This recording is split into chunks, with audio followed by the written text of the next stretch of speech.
আর কত সাম্প্রদায়িক খুনের শিকার হইলে বাংলাদেশের হিন্দুরা আসলে নির্যাতিত হবে। অধর্মীয় সৃষ্টিকর্তার নাম এবং হরিনাম মহামন্ত্র জপতে জপতে ঝড় বৃষ্টির প্রতিকূল পরিস্থিতিতে বাসায় ফিরতেছিলেন বৃদ্ধা শ্রী রেণুবালা দেবী।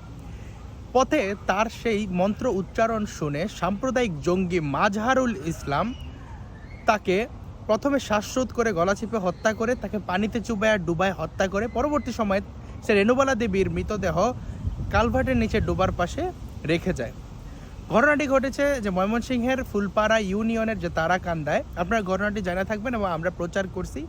দেখা যায় কি বাংলাদেশে যখন কোনো হিন্দুকে সাম্প্রদায়িক নির্যাতন করে হত্যা করা হয়, আমরা যখন প্রচার করি বা বিভিন্ন সময় হিন্দুদের ক্রাইসিসগুলো তুলে ধরি সবাই হা দেয়। দেশের মেজরিটি মানুষ যে মুসলিম সম্প্রদায়ের মানুষজনেরা হয়তো খুশি হয় বা অন্য কারণে দিতে পারে, জানি না। কিন্তু দেখেন এই যে সাম্প্রদায়িক ঘটনাটা ঘটছে, আমরা জানতাম যে এভাবে তার অপঘাতে মৃত্যু হয়েছে, কারণ দেশে যেই পরিমাণে হিন্দু বিদ্বেষ মানুষের মধ্যে আছে এটা খুবই সহজে গেস করা যায় কেন এত হিন্দু অপমৃত্যুর শিকার হইতেছে। আপনি লাস্ট কয়েকদিনের স্টেট দেখেন যে কতজন হিন্দু এই অপমৃত্যুর শিকার হয়েছে। এখন অনেকে বলতেছে যে তিনি রামের নাম জপ করতেছিলেন, জয় শ্রীরাম বলতে বলতে আসতেছিলেন। এখন দেখেন তিনি জয় শ্রীরাম বলুক বা হরে কৃষ্ণ মহানাম বলুক, সে হরে কৃষ্ণ মহামন্ত্রতে তো ভগবান শ্রী রামের নাম আছে। রাম তো কোনো বাঙালি হিন্দুর জন্য কাল্পনিক কোনো সত্তা না। এই যে ঘটনাটা ঘটলো, এখন আমরা বাংলাদেশে কি দেখি যে অনেক রাজনৈতিক টকশো বোদ্ধা বৈশা বলে যে জয় শ্রীরাম স্লোগান দিতেছে, শাহবাগে স্লোগান দিবে না, সে তার ধর্ম পালন করবে না, সে এখানে বাইশে আসছে নাকি। তো এখন সে যদি জয় শ্রীরাম স্লোগান দিয়ে বলে এটা বিজেপির রাজনৈতিক স্লোগান, তো জামায়াত ইসলাম যে রাজনীতি করে নারায়ে তাকবীর স্লোগান দিয়ে আসলে কী সমস্যা হয়? তখন তো এই স্লোগানটা জামায়াত ইসলামী হয়ে যায় না, এটা সর্বজনীন মুসলিমদের থাকে। তারপর বলে যে জয় শ্রীরাম স্লোগান দিয়া নাকি ভারতে কি করা হয়েছে না করা হয়েছে। ভাই দেখেন, এই যে আপনি শ্রীলঙ্কায় যে ইস্টার বোম্বিং বলেন বা এই যে চার্লি হাবি যে শুটিং হয়েছে, মানে অর্থাৎ যে ব্যঙ্গাত্মক একটা পত্রিকার কোম্পানিতে যে অ্যাটাক হয়েছে, বা প্যারিসের 2015 অ্যাটাক বলেন, বা সুইজারল্যান্ডে গত কয়েকদিন আগে যে আল্লাহু আকবার বইলা এই যে কয়েকজন অমুসলিমকে কুক পাইলো, তো সেখানে তো এই যে নারায়ে তাকবীর আল্লাহু আকবার বলছে। এই কারণে কি কেউ বলছে যে সেই স্লোগানের পবিত্রতা নষ্ট হয়ে গেছে? অ্যাটাক করছে সে নারায়ে তাকবীর স্লোগান দেওয়ার কারণে।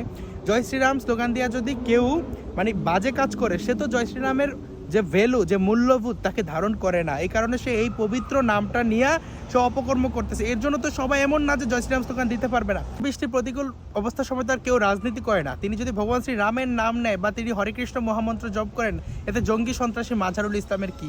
তারপরে অনেকে বলবে যে এই হত্যাগুলো নাকি ভারতের গুজব। এটা গুজব, এদিকে হত্যার শিকার হন নাই, পুলিশকে তদন্ত করে এটা বের করে না। সে 164 জায়গায় জবানবন্দি দিছে এই যে মাজহারুল ইসলাম। তো এই যে সে মুসলিম হইতে পারে ভাই, কারো কোনো সমস্যা নেই। এই জন্য সে কি অন্য ধর্ম পালন করলে অন্য ধর্মের ধার্মিক কাউকে গলা চিপ্পা মাইরা ফেলবে?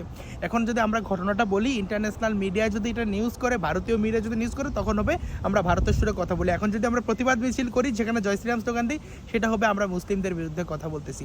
ওকে, ঠিক আছে, বাংলাদেশে কোনো হিন্দু নির্যাতন হয় না, মিডিয়ার সামনে বসে বলে বাংলাদেশে কোথায় হিন্দু নির্যাতন হয়, তাহলে এটা কি হিন্দু আদর?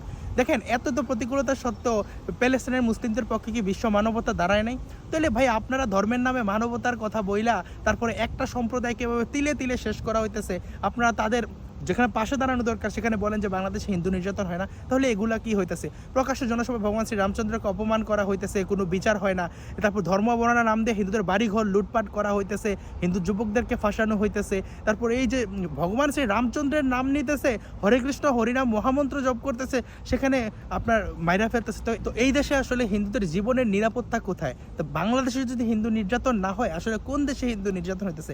আর কত লাশ পড়লে, আর কত যুবক মিথ্যা ধর্ম মানার অভিযোগে জেলে গেলে, আর কত ধর্ষণ হইলে, আর কত বাড়িঘর লুটপাট হইলে, আর কত মিথ্যা সাইবার অ্যাক্টে মিথ্যা ধর্ম মানার মামলায় যুবকের জীবন নষ্ট হইলে, আর কত সাম্প্রদায়িক খুনের শিকার হইলে বাংলাদেশের হিন্দুরা আসলে নির্যাতিত হবে?